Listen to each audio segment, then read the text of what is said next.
말씀의 제목을 종에서 형제로, 형제에서 열방으로 이렇게 정했습니다. 잠시 우리 앞뒤로 좌우로 교제하겠습니다. 사랑하고 축복합니다. 사랑하고 축복합니다. 네. 어디 가서 이렇게 인사했더니 이렇게 인사하는 걸 쭉 보면서 그렇게 말씀하시더라고요. 굉장히 형식적이네요. 다음은 더 친밀해질 것 같습니다. 누군가 용서해야 하는 자리에 있다든지 혹은 반대로 용서를 구하고 진심으로 사과하는 자리에 있어 본 기억이 있으시다면 둘 다 쉽지 않다는 것을 여러분 공감하실 거예요. 누군가 내게 해를 끼쳤다거나 그러면 우리 당연히 그리스도인으로서 용서해야 되겠죠. 또 잘못한 일이 있으면 용서를 빌어야 한다고 생각하지만 그 일의 당사자가 바로 우리 자신, 나 자신이라고 한다면 정말 쉽지 않은 일이에요. 오늘 우리가 함께 읽고 받아야 할 말씀에는 바로 이런 입장이 교차되어 있습니다. 여기 나오는 빌레몬, 오네시모, 그리고 이 둘 사이에서 지금 잘 부탁하는 바울의 입장을 보면 이 셋 다 쉽지 않은 처지라는 거죠. 용서해야 하고 또 당연히 진정으로 용서를 구해야 하고 또 이것을 겸손한 마음으로 부탁하는 이런 것이 단지 어떤 인격에만 해당되는 일은 아닙니다. 빌레몬서는 여러분 보시면 아시겠지만 한 장이에요. 짧은 장입니다. 이 빌레몬은 다른 편지들과 좀 다른 부분이 있어요. 대부분의 편지들이 교회에 편지를 보내는 거라고 한다면 이 빌레몬은 개인에게 보낸 편지예요. 그만큼 개인에게 아주 간곡하게 부탁할 일이 있어서 보낸 거죠. 사도 바울이 지금 로마의 감옥에 갇혀 있습니다. 그러면서 이 골로새 교회에 있는 성도 빌레몬에게 개인적으로 편지하고 있어요. 그 이유는 이 오네시모라고 하는 노예 때문입니다. 우리가 이제 지금 시대가 로마 시대인데요. 이 로마 시대의 노예 제도에 대해서 잠깐 좀 알아야 돼요.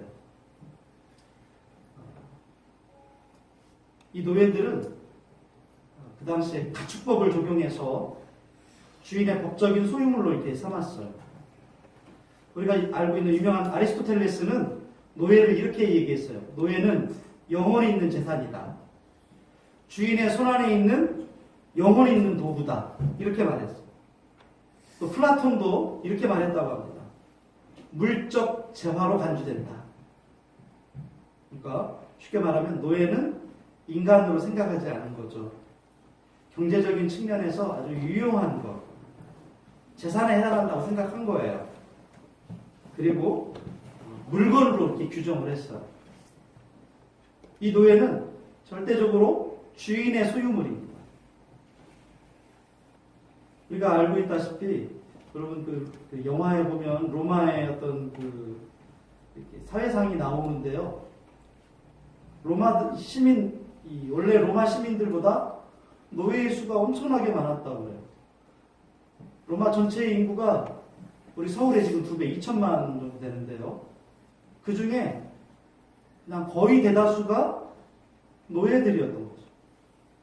이 노예들을 잘 다스리고 노예들을 잘 활용하기 위해서는 법을 엄격하게 적용해서 사소한 잘못에도 엄청난 벌을 주었다고 해요.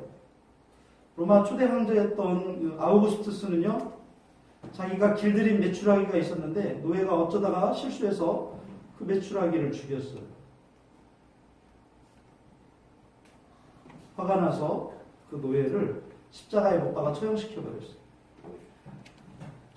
AD 90년경에 사도 요한이 있을 그때 기독교를 아주 굉장히 박해한 도미티안이라는 황제가 있어요.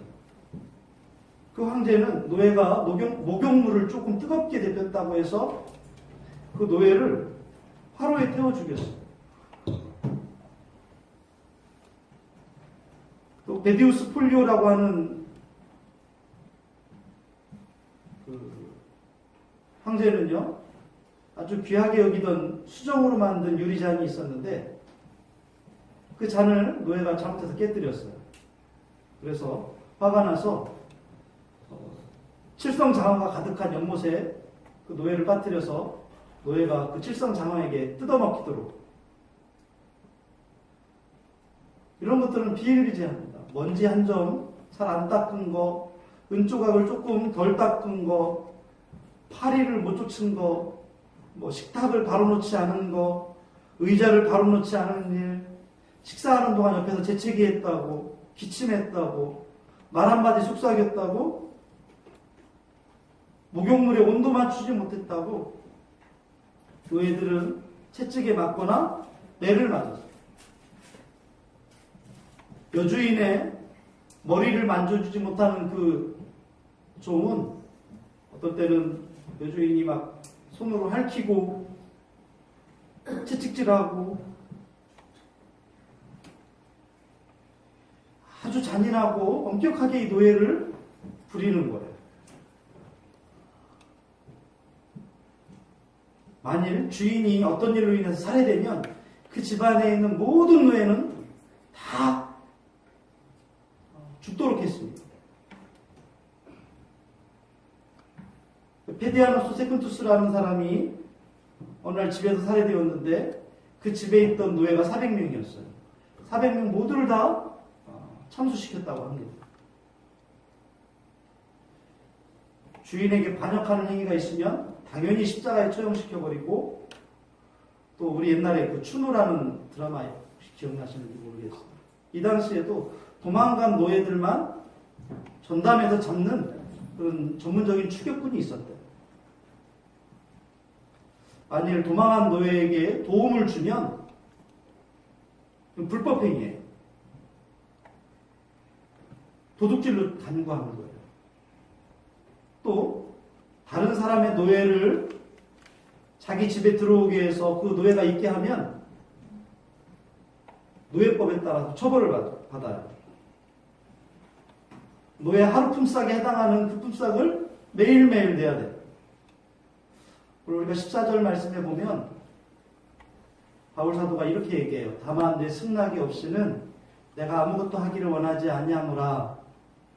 아마 이 노예법 때문에 바울 사도가 이렇게 말했던 것 같아요. 오네시모는 빌레몬 집안의 노예였지만 그가 어느 날 주인의 재물을 훔쳐 도망갔다가 우연한 기회에 로마에서 바울을 만나게 돼요. 바울이 만나면 뭐 했겠어요? 오늘 본문에 보니까 갇힌 중에 낳은 아들이라고 말하죠. 바울은 결혼을 안 했어요. 그런데 아들이라고 말한 것은 그가 바울 사도를 만나서 복음을 영접하고 그가 회심해서 그리스도인이 된 거죠. 그곳에서 바울과 함께 지내면서 충성된 일꾼으로 양육이 된 이 오네시모가 어느 날 얘기하다 보니까 바울이 알고 있는 빌레몬이라고 하는 사람과 아는 사이였고 실제로는 빌레몬의 노예였던 거예요. 바울은 그 주인이었던 빌레몬과의 관계를 예수 안에서 온전케 하기 위해서 그를 다시 돌려보냅니다. 우리가 지금 읽고 있는 이 빌레몬서는 주인인 빌레몬에게 이 오네시모를 돌려보내면서 바울이 써보낸 편지인 거예요. 뭐라고 썼어요? 읽으면서 여러분 어떤 내용이 들어옵니까? 그를 용서하라. 그를 종이었지만 형제로 대하라. 그러면서 이게 명령이 아니라 부탁이라고 말씀하고 있어요. 그래서 바울의 다른 편지들보다 아주 부드러운 어투로 되어 있습니다. 편지를 받고 있는 이 빌레몬은 예전에 바울 사도가 전도 여행하면서 3년 동안 에베소에 있을 때 이 빌레몬이 바울 사도를 만나서 그도 역시 바울을 통해서 예수를 믿게 된 거죠. 그리고 그 마음이 변화되어서 에바브라와 함께 골로새 교회를 세웠어요. 오늘 1절, 2절에 보면 2절에 특별히 자매 아비아와 우리와 함께 병사된 아키포라고 나와 있는데 여기 나오는 아비아는 빌레몬의 아내이고요. 아키포는 빌레몬의 아들입니다. 이들 모두 다 일단 어떤 일반 평신도가 아니라 복음을 전하는 그런 사역자였습니다. 그래서 이 빌레몬서를 이렇게 보면 골로새서와 함께 보아야 돼요. 골로새서는 교회에 보낸 편지이고 빌레몬서는 골로새 교회의 성도였던 이 빌레몬에게 보낸 편지예요. 그래서 이 골로새서와 빌레몬서는 서로 연결되어 있습니다.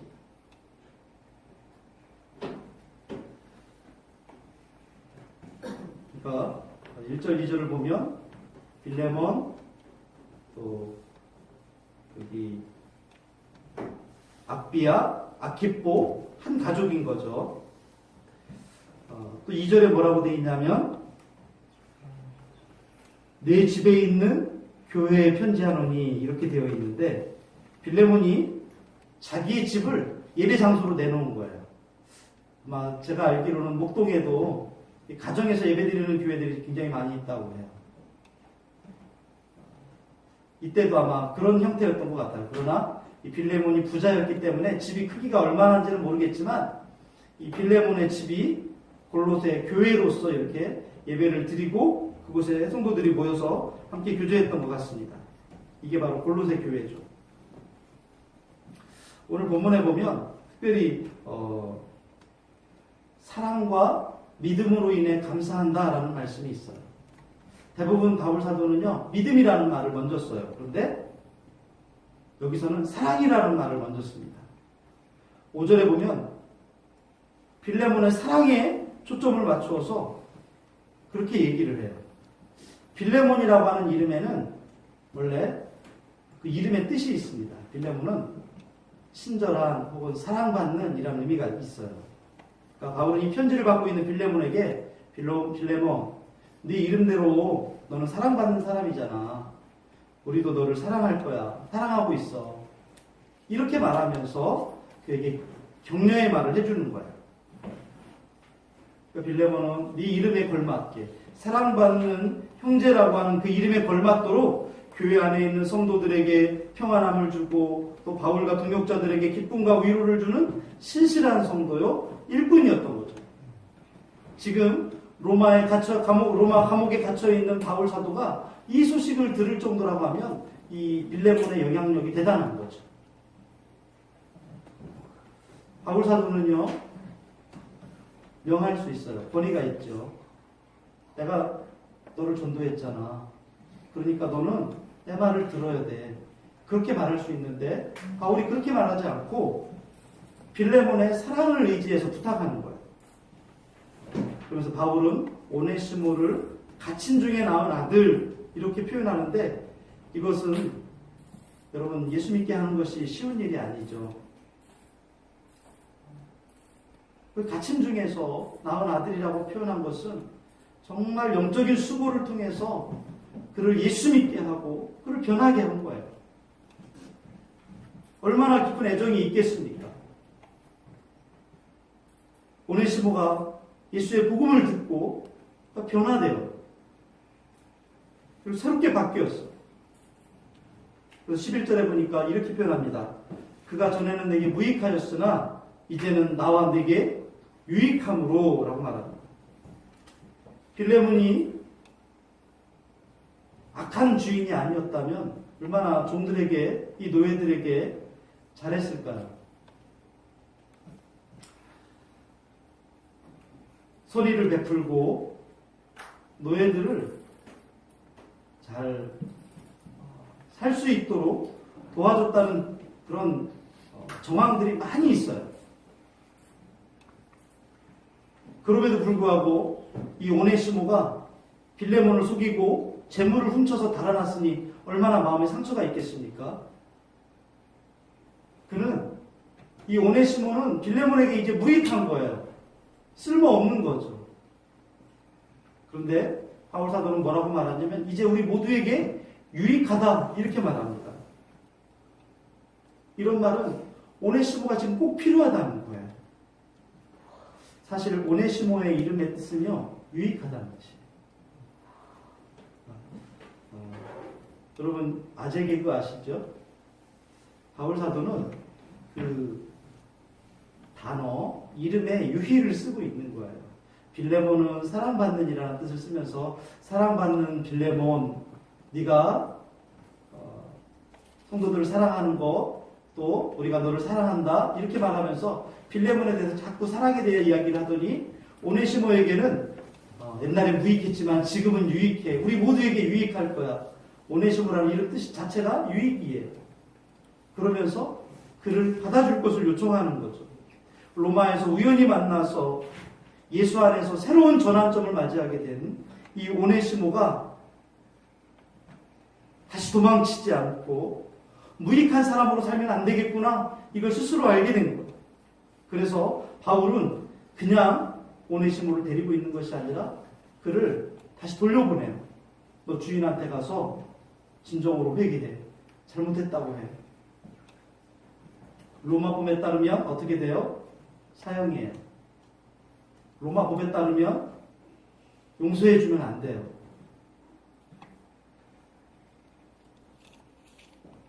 근데 바울 사도는 진정으로 자신의 바람을 숨김없이 얘기해요. 그러면서 뭐라고 얘기하냐면 오네시모는 지금 내 신복이야. 더 이상 오네시모를 너 종과 같이 노예와 같이 생각하지 말고 이제는 네 이름처럼 사랑받는 형제로 생각해 줬으면 좋겠어. 오네시모를 자유인으로 풀어달라고 얘기하는 게 아니에요. 종의 신분으로 두더라도 그를 용서해달라는 거죠. 그리고 복음을 위해서 내 곁에 두고 싶다고 말합니다. 오네시모라고 하는 이름답게 그러니까 모든 사람들과 교회에게 유익한 사람, 로마에 있는 바울에게 유익한 사람, 또 복음과 예수를 위해서 유익한 사람으로 살 수 있도록 그를 용서하고 형제로 받아들여 달라는 거죠. 만일 오네시모가 훔쳐간 그거 정말 힘들다면 내가 갚아줄게. 대신 오네시모를 용서해줘.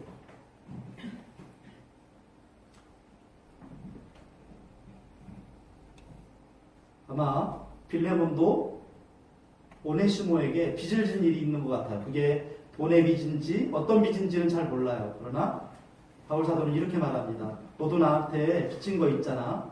그러나 내가 그건 말하지 않을게. 대신 이 빌레몬 훔쳐간 거 있으면 내가 갚아줄게. 용서해주고 그를 형제로 받아들였으면 좋겠어.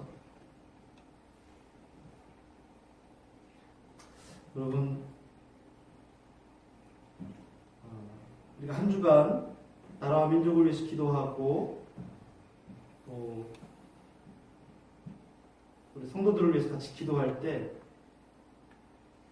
단지 적당한 립싱크가 필요한 게 아니에요. 짐을 대신 지는 마음. 바울 사도가 지금 하려고 하는 태도는 바로 이런 것입니다. 다른 사람들에게 사랑을 요구하는 사람은 자신이 먼저 그 짐을 지려고 하는 자세가 필요한 거예요. 여러분, 아까 여러분들에게 말씀드렸는데 아주 부드러운 편지를 썼다고 했지만 내용은 부드러운 게 아니죠. 마땅히 죽임을 당해야 되는 노예를, 이 도망 노예를, 그것도 주인의 재물을 훔쳐서 도망간 노예를 용서하라는 거예요. 용서할 뿐만 아니라 형제로 여기고 사랑해 주래요. 당시 로마 법에는 당연히 사형이에요. 오네시모는 주인의 재물까지 훔쳐 주인에게 피해를 입히고 도망했어요. 근데 바울은 오네시모를 용서해 줄 뿐만 아니라 나아가서 형제로 여기고 사랑해달라는 거죠. 당시 사회적 관습이나 상식을 뛰어넘는 엄청난 요청인 거예요. 빌레몬의 입장에서 오네시모를 용서하고 그를 형제로 받아들이는 일은 단지 노예와 나와의 관계만으로 끝나는 일이 아닙니다. 중산층 가정들은요, 일반적으로 그 집안에 한 8명 정도의 노예가 있었다고 합니다. 빌레몬의 가정에도 노예가 많이 있어요. 그 도망갔던 노예가 돌아왔는데 용서해줬어. 그러면 다른 노예들은 어떻게 생각할까요? 나도 도망가 볼까? 이런 생각하지 않겠어요? 또 가족들은 어떻게 생각하겠어요? 가족들과의 관계에도 문제가 있는 거예요. 또 우리가 알고 있는 이 골로새 교회에는 여러 가지 문제들이 있었습니다. 여러 가지 해결해야 될 문제들이 있는데 이단의 문제도 있고 여러 문제가 있었는데 그 중에 하나가 무슨 문제냐면 골로새 교회는 빌레몬의 집에서 모이는 교회이다 보니까 교회 안에 노예들이 많이 있었어요. 노예들이 예수 믿고 그 안에서 주인과 함께 예배를 드리고 함께 공동체 생활을 하는 거죠. 그래서 이 종과 주인의 관계에서 어려운 부분이 있었어요.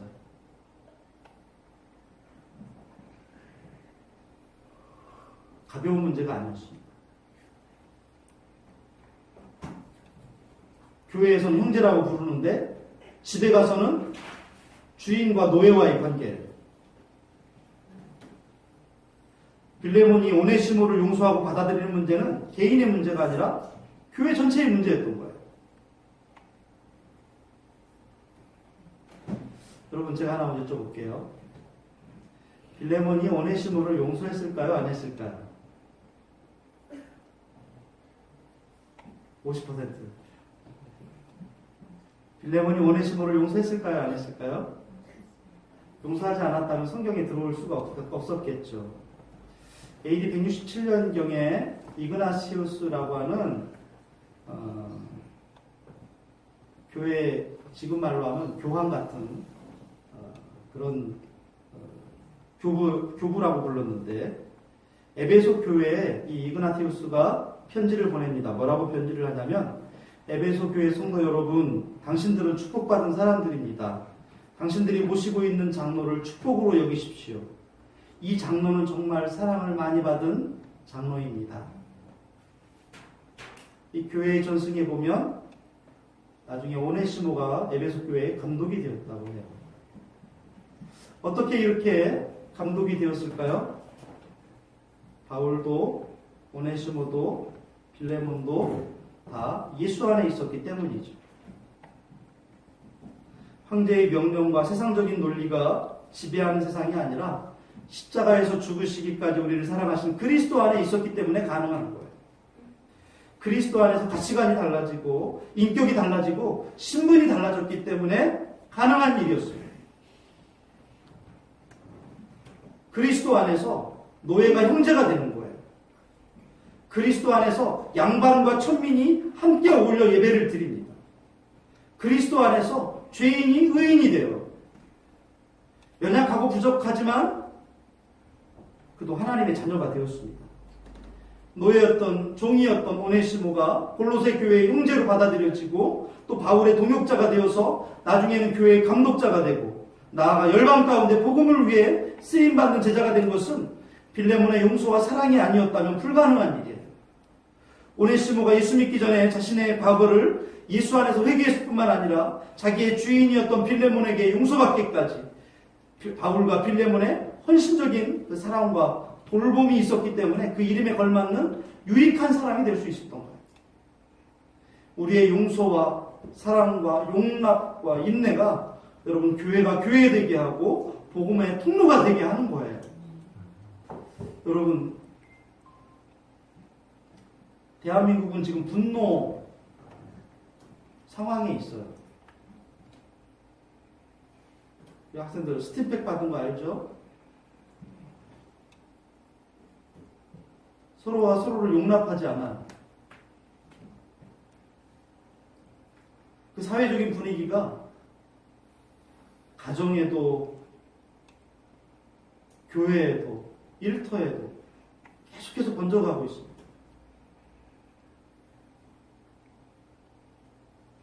우리가 용납하지 않으면, 용서하지 않으면 그것으로 끝나는 것이 아니에요. 종에서 형제로, 형제에서 열방으로 나아간 오네시모를 세우는 그 일처럼 저와 여러분의 삶에 이게 전적으로 필요한 일이 있어요. 여러분, 한 주간 우리 사랑과 용납과 인내가 형제를 세우는 통로가 되길 예수님의 이름으로 축복합니다.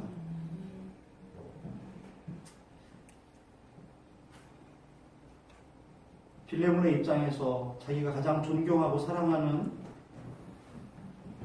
권위자였던 바울이 어느 날 갑자기 편지 한 통이 딱 날라오는데 오네시모를 용서해라. 여기 오네시모 보내겠다.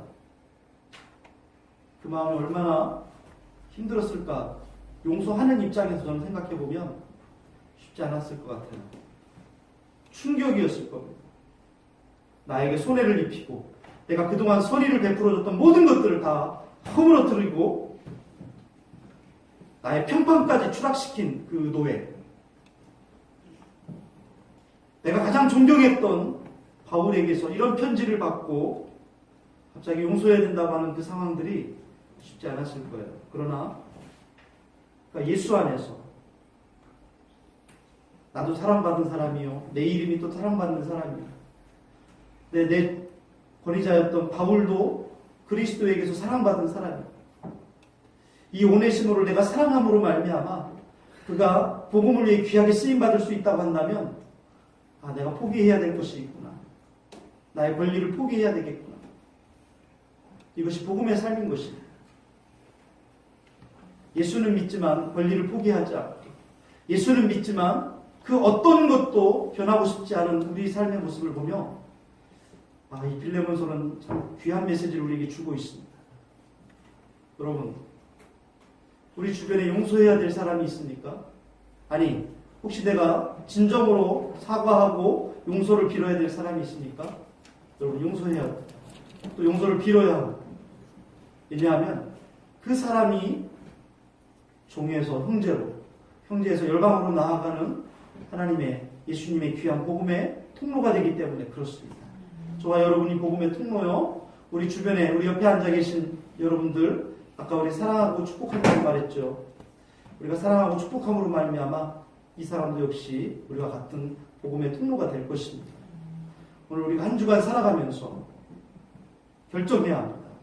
용서할 것인가? 아니면 용서하지 않을 것인가? 사랑할 것인가? 사랑하지 않을 것인가? 이거는 여러분 결단이 필요해요. 같이 이불 덮고 잔다고 다 용서가 됩니까? 용서하기로 마음먹지 않으면, 사랑하기로 마음먹지 않으면 사랑해 줄 수가 없고 용서할 수가 없는 거죠. 오늘 우리의 용서를 통해서 종이 형제가 되고 형제가 열방으로 나아가는 복음의 통로가 되는 줄 믿습니다. 오늘 우리가 한 주간 그렇게 우리 살아내고 승리하는 우리 모두가 되길 예수님의 이름으로 축복합니다. 기도하겠습니다. 사랑하는 아버지 하나님,